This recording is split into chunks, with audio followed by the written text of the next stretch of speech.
ये कहानी है सुनील की, जो हिमाचल रोड ट्रांसपोर्ट कॉरपोरेशन में एक बस कंडक्टर थे। उनकी जिंदगी का एक बिल्कुल सामान्य दिन एक ऐसी खौफनाक रात में बदल गया जिसे वो आज भी याद करते हैं तो रोंगटे खड़े हो जाते हैं। और ये कोई मनगढ़ंत कहानी नहीं, बल्कि एक सच्ची घटना पर आधारित है। कई लोग हैं जो इन बातों पर मतलब भूत प्रेत या ऐसी शक्तियों पर यकीन नहीं करते। उन्हें ये सब मजाक लगता है। तो अगर किसी को भी ऐसा लगता है तो शायद आज का ये किस्सा सुनने के बाद हो सकता है कि सोच थोड़ी बदल जाए। चलिए कहानी की तह तक चलते हैं। तो बात है साल 2007 के आसपास की। जगह है हिमाचल प्रदेश का एक कह सकते हैं काफी अंदर का दूर दराज का इलाका। यहीं पर सुनील की ड्यूटी एक लोकल बस रूट पर लगी थी जो सुनसान पहाड़ों के बीच से गुजरता था।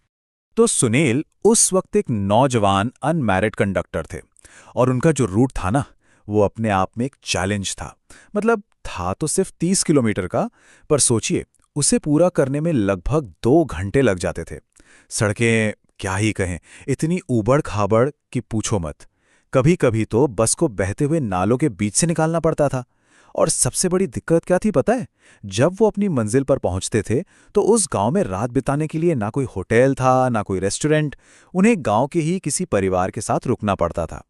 और बस इसी गांव में कहानी का एक अहम और कह सकते हैं कि एक डरावना किरदार सामने आता है। एक ऐसा आदमी जिससे पूरा का पूरा गांव खौफ खाता था। नाम था उसका बाबू। अब होता ये था कि सुनील और ड्राइवर जिस घर में रुकते थे, ये बाबू ठीक उनका पड़ोसी था। और उसकी आदत थी कि वो हर रात शराब पीकर इनके पास आ बैठता, फालतू की बातें करता, मतलब जीना हराम कर देता था। सुनील और ड्राइवर तो उससे पूरी तरह तंग आ चुके थे। पर जब भी वो कुछ कहने की सोचते, गांव वाले उन्हें रोक देते। सख्ती से कहते थे कि देखो, कुछ भी हो जाए बाबू से पंगा मत लेना। तो सवाल ये है कि आखिर बाबू से सब इतना डरते क्यों थे? भाई ऐसा क्या था उसमें? वजह यह थी कि बाबू एक तांत्रिक था और गांव वालों का पक्का यकीन था कि वो काला जादू, तंत्र मंत्र ये सब जानता है। कहते थे कि अगर कोई उसकी आंखों में खटक गया तो वो उसका बुरा करने में 1 सेकंड भी नहीं लगाता। बाबू की इन शक्तियों का एक किस्सा तो पूरे गांव में आग की तरह फैला हुआ था। हुआ यह कि एक बार जमीन को लेकर उसका अपने ही एक पड़ोसी से झगड़ा हो गया। बात इतनी बढ़ी कि बाबू ने उसे धमकी दे डाली। बोला, जाके अपने घर की खबर ले, तुझे पता चल जाएगा कि मैं क्या चीज हूं। वो आदमी बेचारा घबरा के घर की तरफ भागा और जो उसने देखा उसके होश उड़ गए। उसकी माँ और बहन दोनों पर जैसे कोई चीज सवार हो गई थी। वो कभी पागलों की तरह हंस रही थी तो कभी चीख चीख कर रो रही थी। पूरा गांव जान गया था कि ये और किसी का नहीं, बाबू का ही किया धरा है। अभी तक तो सुनील ये सब किस्से कहानियां ही सुन रहा था, पर अब यह डर सिर्फ गांव का नहीं रहा, यह सीधा सुनील के दरवाजे पे दस्तक देने वाला था। एक रात वही हुआ। बाबू फिर से नशे में धुत होकर आया और उसने सुनील के सामने एक ऐसी बात रख दी जिसे सुनकर सुनील हैरान रह गया। बोला, मैं चाहता हूं कि तुम मेरी बेटी से शादी कर लो। अब सुनील ने सोचा, यार ये तो शराबी है, बकवास कर रहा है। उसने बात को टालने की कोशिश की, पर बाबू वो तो अपनी बात पर अड़ गया था। देखिए, बाबू के हिसाब से सुनील एक परफेक्ट मैच था। सरकारी नौकरी है, अच्छा लड़का है, उसकी बेटी के लिए और क्या चाहिए? पर सुनील के लिए ये नामुमकिन था।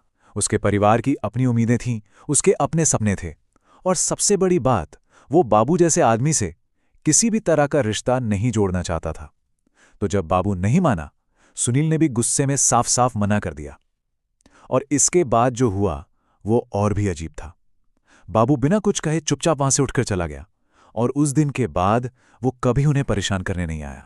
सुनील को लगा चलो बला टली, अब शांति रहेगी। लेकिन वो गलत था, बहुत गलत।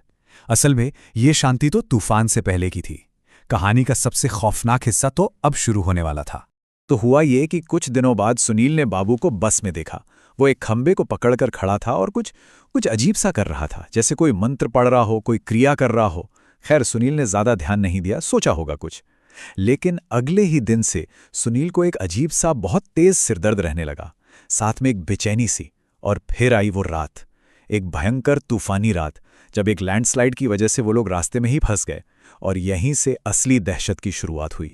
जरा सोचिए वो मंजर। रात का वक्त, मूसलाधार बारिश हो रही है।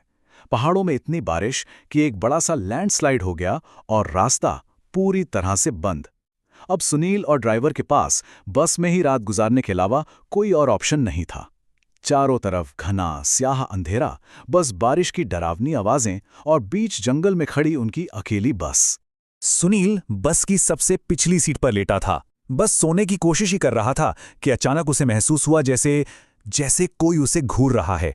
लगातार उसने डर के मारे अपनी आंखें जोर से बंद कर लीं और ठीक उसी पल एक ऐसी ताकत ने, जिसे वो देख नहीं सकता था, उसे सीट से उठाया, हवा में और जोर से बस के फर्श पर दे मारा।